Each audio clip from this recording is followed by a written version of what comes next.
I knew it was a bad entry. This is a scale in entry. It's not a really good entry. It's a scale in entry. What I do is I just hold it. Before we get rolling here, just a reminder to please like and share our videos.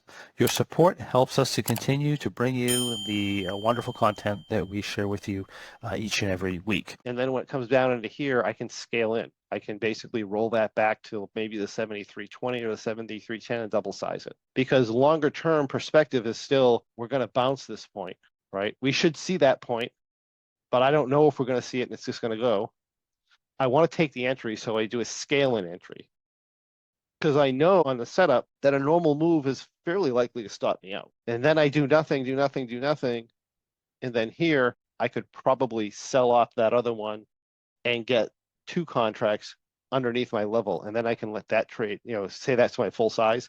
And then I can let that trade play out. If I'm in one contract and I didn't do the scale in, I'd be interested in exiting here and then putting in another order to enter my credit here, somewhere in this range. Like I don't know if it's going to go all the way to the bottom, but enter somewhere in this range. I want to get those shorts under, right? So I could like almost synthetically enter where I would have entered in the first place. And I can do it with like a small loss. So I buy this back at like a 540 and then I put in, say, a 23. So I could probably have gotten a 73.10. I want to make a 35-cent loss. So I want to get 5, and I got 515. Now I got 520 credit. When that was bottomed out, I'm sure I could have got a 520 credit for that price.